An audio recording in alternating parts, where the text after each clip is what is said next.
Boa noite. Neste Câmera 9 especial, nós vamos contar a história de um homem.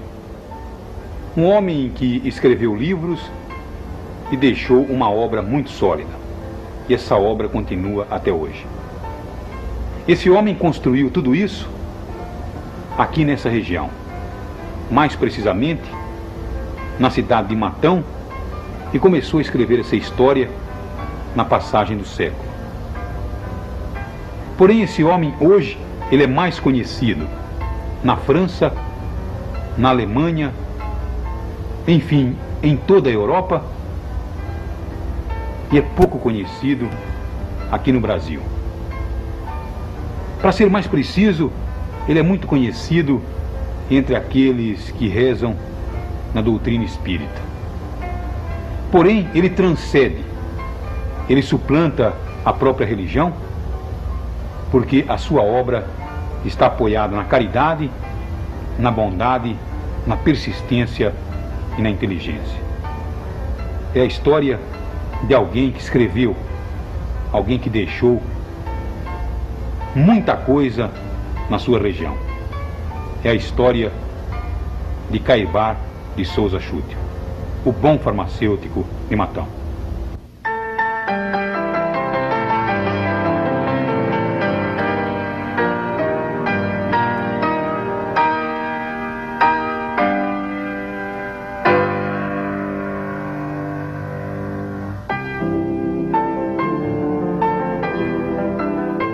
Era o dia 20 de março de 1938. Esse teatro, o antigo Teatro Municipal de Araraquara, iria receber uma das maiores plateias de toda a sua história. Gente vinda de todos os cantos do país, não para assistir a uma peça ou uma ópera, gênero e moda, mas sim para participar da homenagem que seria prestada a um homem simples que falecera meses antes, deixando uma grande obra. Uma obra que mais tarde seria conhecida em todo o mundo. Esse homem, Cairbar de Souza Chútil.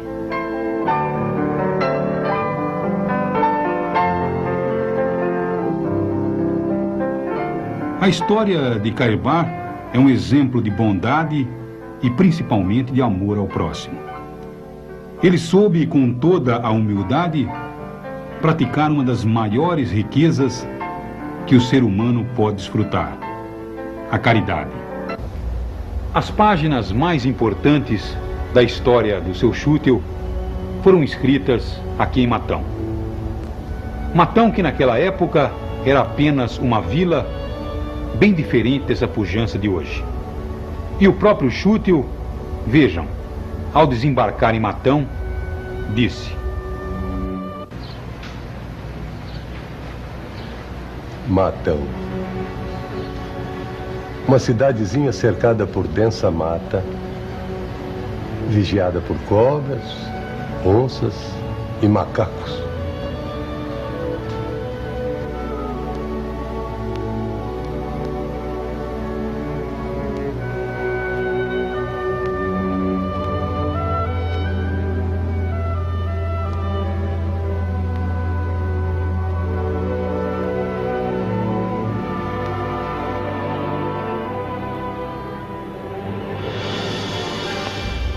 A história de Chútil, o bom farmacêutico da velha Matão, começou no século passado. E foi exatamente no dia 22 de setembro de 1868.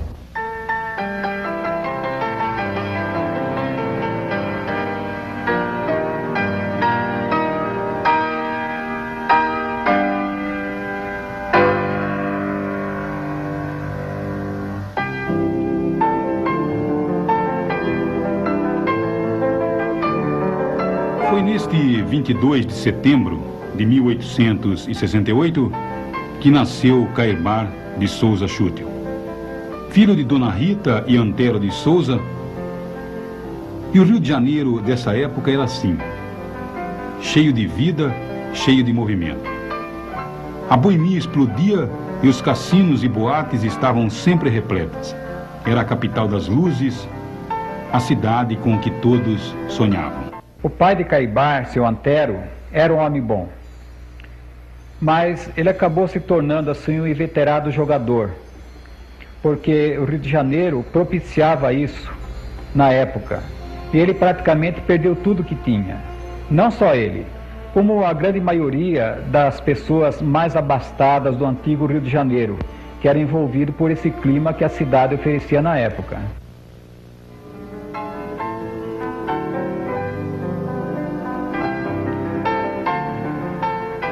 Caibar ficaria órfão com 10 anos.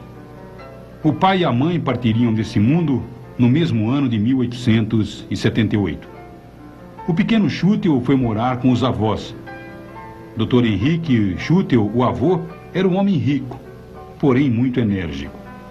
Insatisfeito com o colégio, onde foi matriculado e com a rigidez do avô, o menino Caibar se emprega em uma farmácia.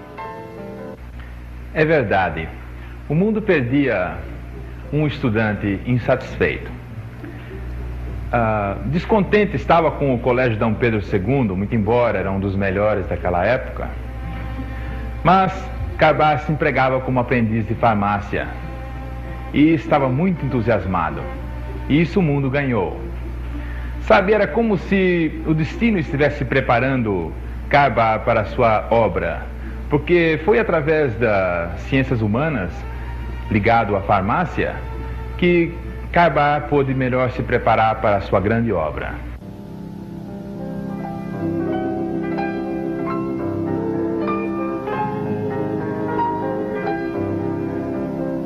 Schutel, na flor da mocidade, deparou com um Rio de Janeiro ainda mais efervescente.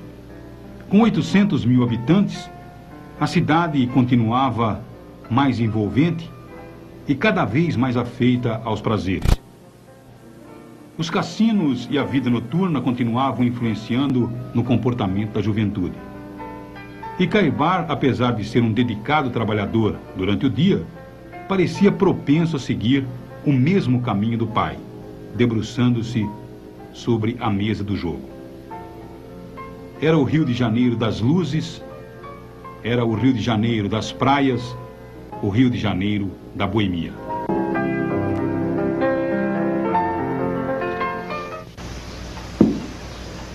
Eu me lembro bem daquela época. Eu era um garotão à procura de emoção, de aventura. Trabalhava o dia todo e à noite não dormia. Ora, com isso meu organismo foi ficando debilitado. Quando o médico me deu um notícia, uma tuberculose de terra. Era uma doença temida, mortal. E eu acabei escutando o conselho do médico.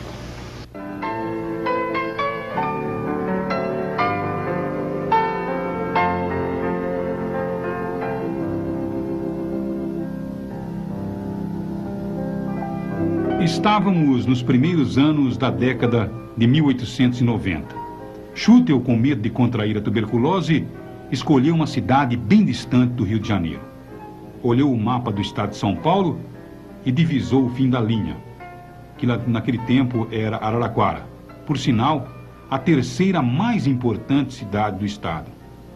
Caibar iria aportar em Araraquara, mas depois escolheria uma pequena cidadezinha ou até mesmo uma vila para fixar a residência. Iria escolher o vilarejo de Matão. Caibar Schutel, ele antes de se fixar aqui em Matão, ele trabalhou e morou em Piracicaba, Araraquara e Itápolis. Foi justamente nessa época que ele conheceu a dona Maria Elvira da Silva, a dona Mariquinhas, com quem se casou mais tarde.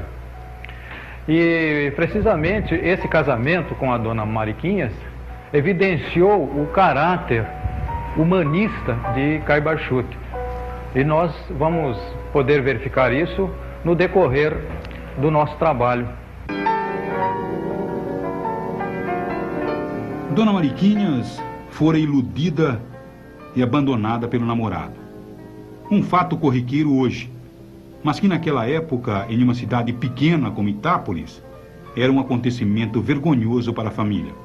A moça foi expulsa de casa, abandonada pela família, e foi morar em Araraquara, sozinha, conhecendo a dor desse abandono. E foi exatamente ali que conheceu Cairbar de Souza Schuttel. Não tivemos filhos, mas nossa vida foi harmoniosa e muito feliz.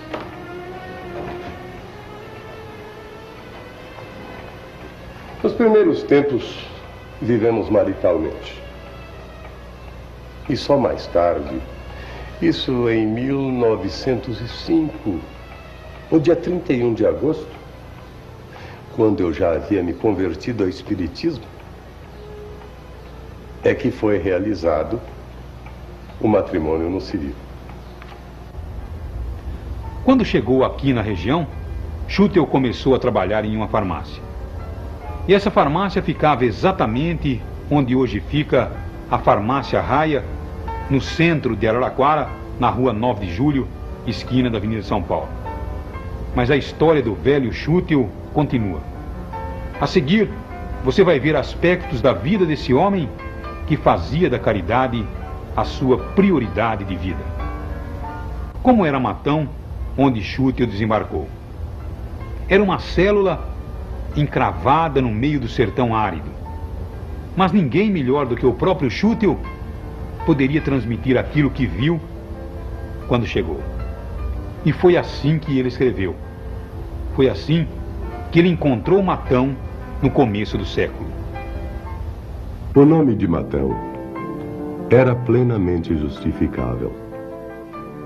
Era o início do século e o vilarejo parecia guardado pelas frondosas árvores e pelos bichos selvagens que habitavam seus arredores.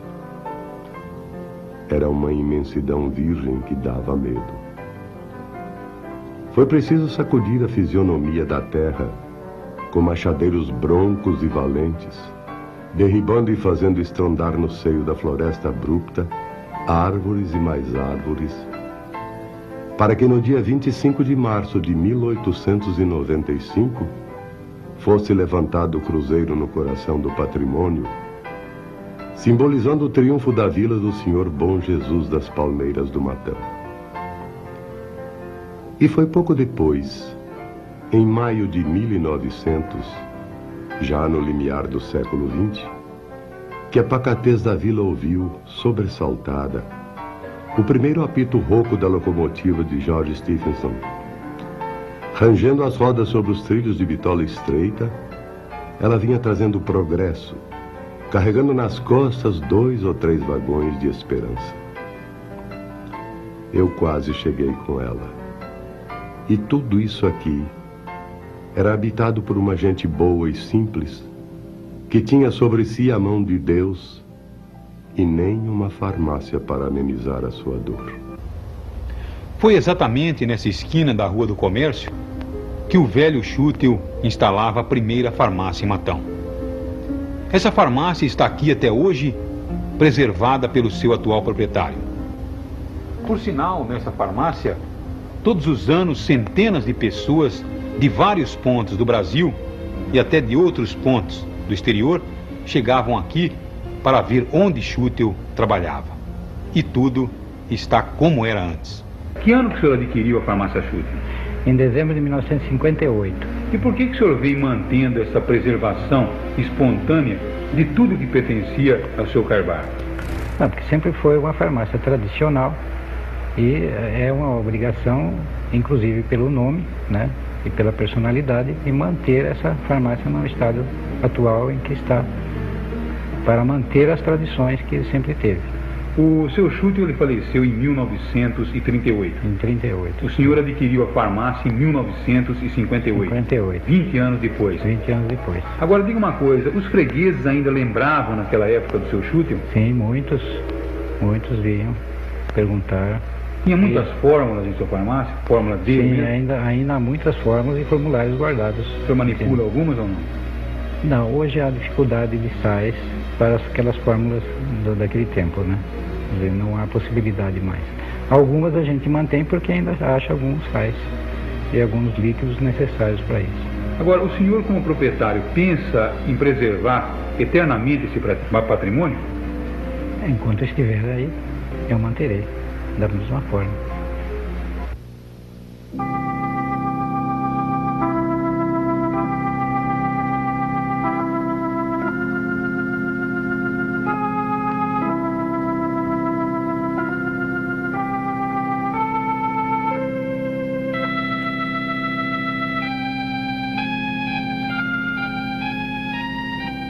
Foi nessa modesta farmácia de Schuttel onde começou todo o trabalho baseado na caridade.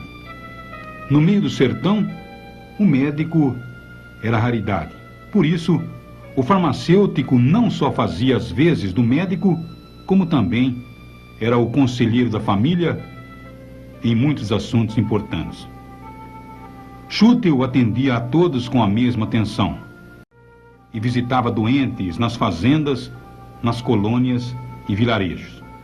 Estava sempre disposto a uma palavra de carinho, uma palavra amiga ou uma palavra de incentivo. Schuttel adorava as crianças e para elas reservava sempre um afago carinhoso e um sorriso. Mas em nenhum momento Schuttel se afastava da sua postura carismática e do seu terno de linho branco. A conversão de seu Schuttel ao espiritismo aconteceu nesse período em que ele iniciava com a farmácia. Seu Schuttel começou a sonhar frequentemente com os pais que já não estavam mais nesse mundo, quando foi assolado por muitas perguntas chaves. Afinal, dizia ele, meus pais que tiveram pouca oportunidade de convivência com os filhos, será que isso é justo? É normal? Para chegar à conclusão da imortalidade da alma, foram muitos meses de estudo, muitos meses de pesquisa e experiência. E não parou mais. Por todo o resto da sua passagem pela Terra, Schuttel se dedicou aos estudos, às experiências. E o mais importante, em nenhum momento se afastou da sua principal característica, a caridade e a fraternidade. E essas virtudes, ainda hoje, são testemunhadas por aqueles que tiveram a oportunidade de conviver ao lado do velho Schuttel. Eu conheci ele porque a minha mãe me levava lá para tomar injeção.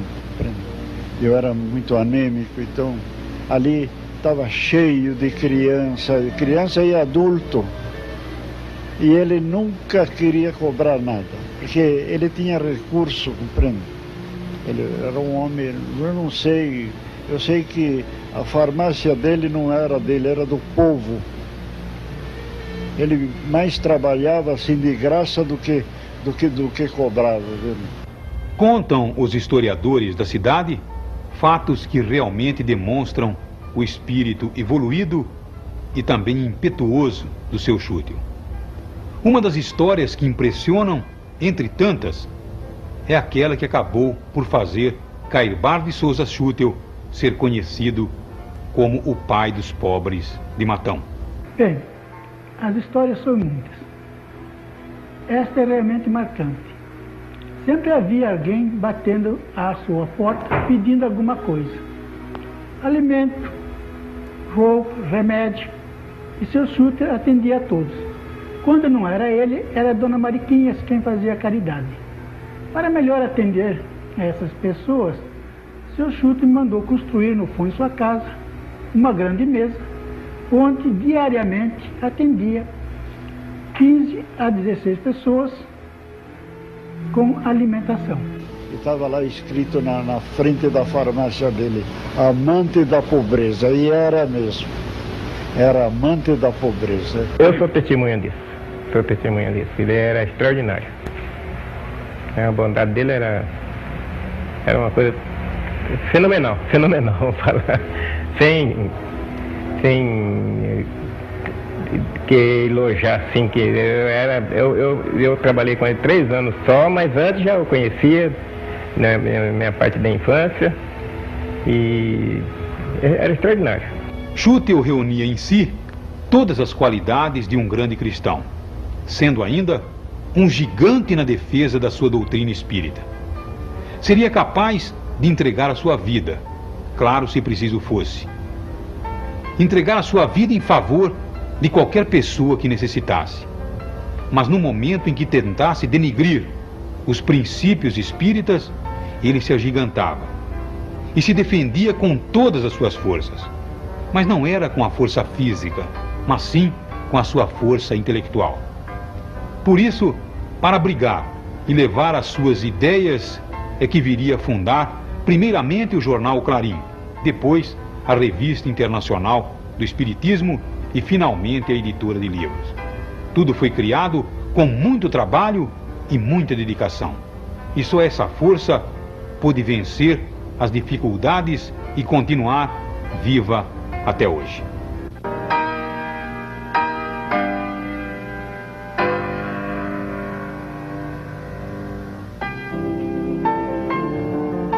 Hoje a editora de O Clarim é uma das mais renomadas editoras espíritas de todo o Brasil. Seu parque gráfico não possui nenhuma ostentação. Porém, modernizou-se com o tempo, acompanhou a evolução, adquirindo máquinas modernas que possibilitam a rapidez exigida pelo mercado. Além de publicar o jornal O Clarim, com 6.000 exemplares quinzenais, edita também a RIE, a Revista Internacional do Espiritismo, também com 6.000 exemplares em circulação mensal. A editora O Clarim possui ainda direitos sobre 67 obras espíritas, incluindo, entre elas, todos os escritos deixados por Cairbar de Souza Schutel. Atualmente, a Revista Internacional do Espiritismo era distribuída em quantos países? 19 países. Ásia, África, Europa, América do Sul, América Central e América do Norte. A editora tem direitos sobre 67 títulos, seu Carlos. Anualmente, quantos livros são colocados no mercado? Em torno de 180.000 livros e mais 200.000 mensagens mensais. Agora, em quantos idiomas os livros de Cairbar já foram lançados? Em português e castelhano. Agora, a editora, hoje, ela sobrevive com seus próprios recursos? Sim, mas com colaboração também de espíritas amigos. Agora, quando o Schutel fundou a editora para lançar o jornal O Clarim, os tempos eram difíceis. Os inconvenientes, as dificuldades. Enfim, os trajetos tortuosos surgiam aos montes. Mas só alguém com muita força de vontade e visão, como Schutel, poderia impulsioná-la, passando por cima de todos os obstáculos. Foi aqui, nesta mesma casa, preservada até hoje, onde Cairbar residia, que foi instalada a redação e oficinas de O Clarim. O dia era 15 de agosto de 1905, e O Clarim circulava pela primeira vez com uma edição de 200 exemplares. Estava dada a largada para que o jornal se constituísse no símbolo da resistência do espiritismo no interior do estado de São Paulo. Enfrentou, é claro, as mais árduas lutas, porém manteve-se de pé, propagando as ideias de... São muitas as histórias que comprovam o jornal Clarim como um símbolo de resistência, principalmente naquela época, que tudo era muito mais difícil. Basta lembrar que o jornal Clarim era impresso na cidade de Taubaté, ao norte do estado de São Paulo. E ainda hoje é uma cidade muito distante de Matão. E o Schutel tinha que coordenar a tarefa de imprimir o jornal Clarim na cidade de Taubaté. Bem, além disso, existia também o desafio imposto pelo clero da época. Agora, nem por tudo isso, o jornal Clarim chegou a ser impresso com até 47.000 exemplares um fato notável, principalmente pelas dificuldades materiais da época. Mas o seu Cunha conta que um dia o seu Schuttel entrou na redação com lágrimas nos olhos e disse para nós, os companheiros dele da época: essa talvez será a última edição do nosso jornal. E Schuttel estava muito triste. Mas aquela era uma época muito difícil. Mas não teve dificuldade que nós não vencemos com prece, coragem, dedicação e boa vontade. E essa fórmula nós usamos até hoje. Finados de 1913. Nesse dia iria ocorrer um dos fatos marcantes na vida de O Clarim. Fato que daria ao jornal a marca do símbolo da resistência que representou em todos esses anos. Fato que comprova a agilidade e força do pequeno jornal que percorria o Brasil distante, cortando estradas esburacadas, levando os ideais de Souza Schuttel. Neste ano de 1913, O Clarim circularia em finados com uma edição batendo todos os recordes, 40 mil exemplares. Em Araraquara, São Carlos, Campinas, Santos, grandes cidades do interior na época, O Clarim circulou normalmente. Porém, em São Paulo, uma ameaça. O delegado Ruge Ramos não só proibiu Schuttel em distribuir o jornal nos cemitérios do Araçá e Consolação, como também recolheu alguns exemplares e o ameaçou de prisão. Na verdade, a tentativa de Ruge Ramos de proibir a circulação do Clarim nos cemitérios lá de São Paulo, isso veio dar um maior destaque, inclusive a imprensa, de um modo geral, notando tudo isso, ela se preocupou em noticiar o que estava acontecendo, principalmente porque perceberam que estava tirando assim a liberdade do espiritismo ser conhecido, divulgado no Brasil. E mesmo com essa proibição, Carbachute conseguiu distribuir os jornais no cemitério de Quarta Parada, lá em São Paulo, com o mesmo sucesso.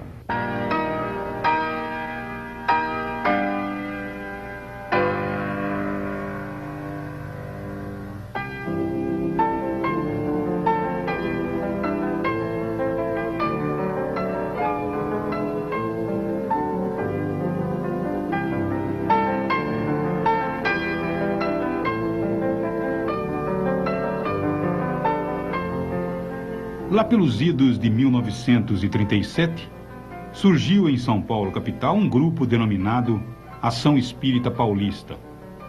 O grupo possuía interesses políticos, claro, para também poder contar com o apoio dos políticos fortes e influentes da época. Um dos articuladores desse grupo era Campos Vergal, grande amigo de Carbar, que pediu fosse divulgada notícias políticas em O Clarim sobre a ação desse grupo.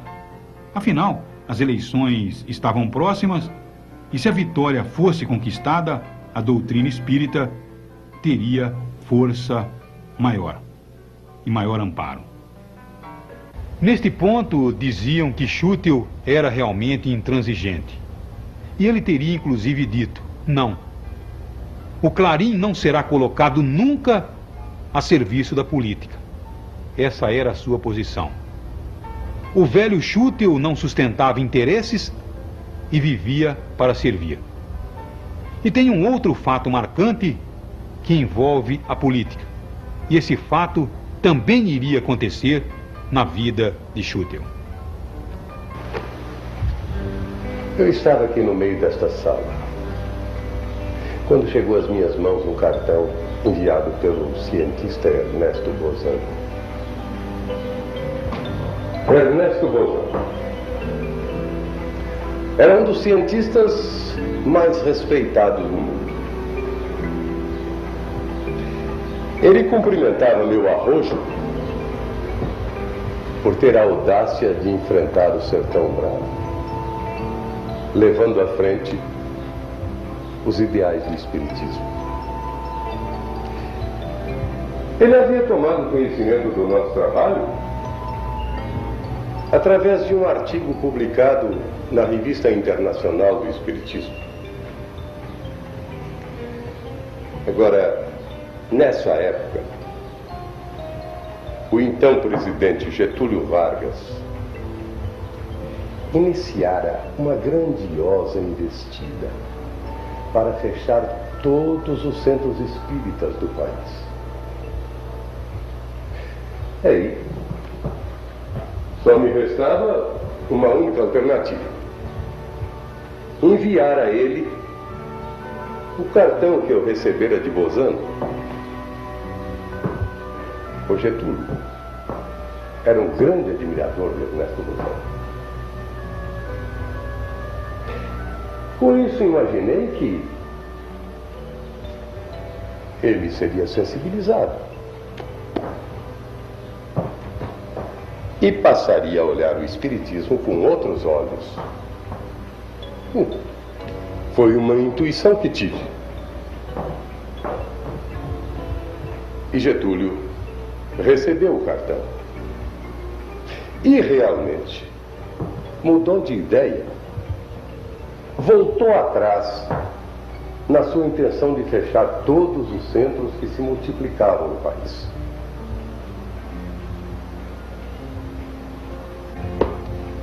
E Getúlio teria dito, ao ler o cartão,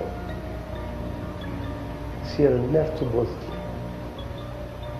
um homem respeitado no mundo inteiro, um estudioso, um sábio,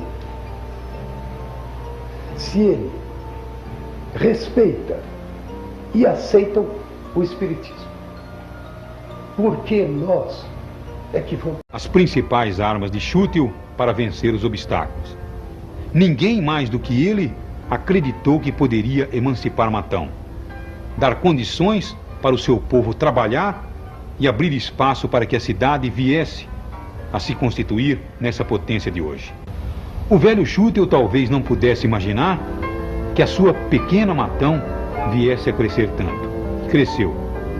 Cresceu talvez impulsionada pelos fluidos positivos da sua personalidade. Mas tudo foi através de muita luta.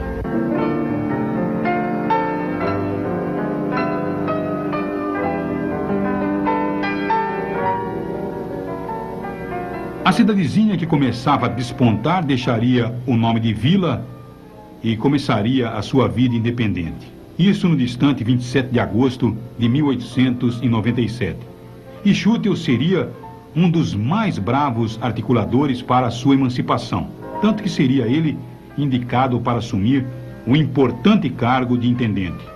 Foi Schüttel, na verdade, o primeiro prefeito de Matão. Na verdade, Cairbar era assim. Teria participado de tudo ou quase tudo que se fazia para o benefício da cidade e da sua população. Foi um dos fundadores do Hospital de Caridade, foi um dos fundadores da Associação Comercial e Industrial de Matão, e ainda mais, chegou a ser presidente da Sociedade São Vicente de Paulo, uma entidade católica. Política não. Esse era realmente o princípio de Schüttel. Ele foi o seu primeiro prefeito, o primeiro prefeito de Matão, porque tinha certeza que a cidade precisava da força do seu impulso e do seu talento. Porém, foi só. Ele estava muito mais preocupado em levar o verdadeiro sentido da religião. E por isso, tinha uma posição bem definida sobre esse assunto. A religião não pode ser uma manifestação a serviço de cultos ou dogmas de qualquer igreja. A religião não é monopólio de determinado povo, de determinada raça. A religião é um apelo, é um chamamento à razão, ao sentimento, e conduz os espíritos a destinos imortais.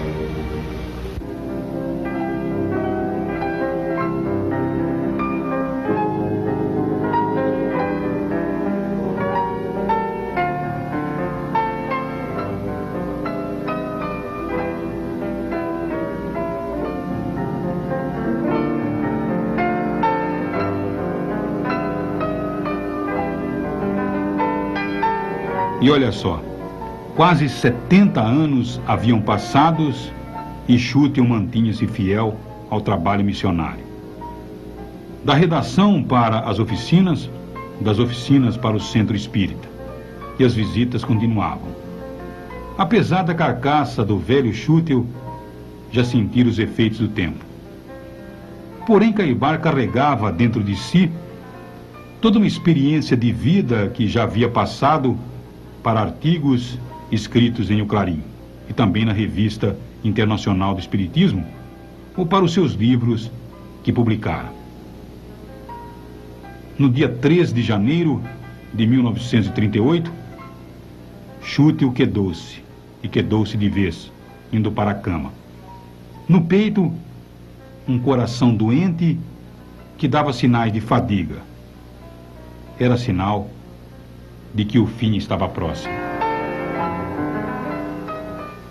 Um fato que estaria ainda por marcar a vida do missionário de Matão, e fato esse que ele relutava muito para contar, porque teria receio que pensasse que estivesse delirando. E aconteceu no final de tarde, e foi assim.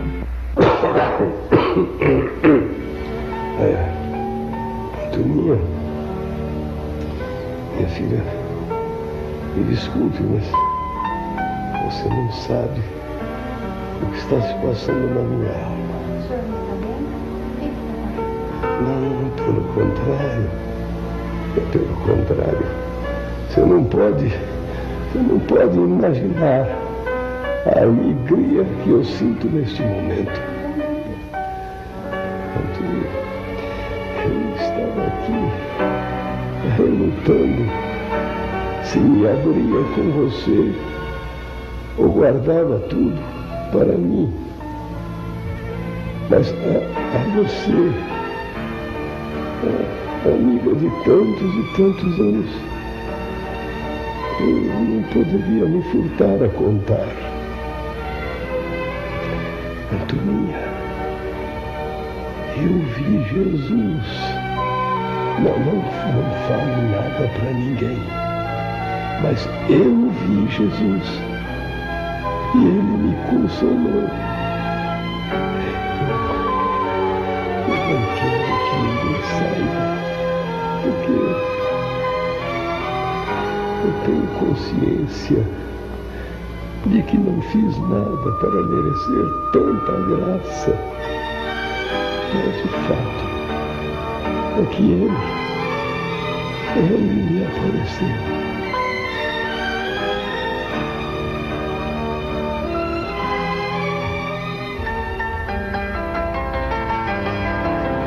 E mais de meio século se foi da passagem de Schüttel. Ele, mais do que ninguém, está provando agora que a vida não termina. Ela continua e germina, produzindo os frutos da semente que lançamos. E a semente de Schüttel foi essa, através dos livros, dos jornais e das revistas. Ele transmitiu assim todo o conhecimento que adquiriu. E o seu ideal continua vivo, muito vivo. Boa noite. E o busto do Schüttel que está aí no jardim, ali, eu passo de chapéu e eu tiro o chapéu para ele, porque ele merece. Ele devia ter uma estátua gigantesca aí, pelo valor desse homem.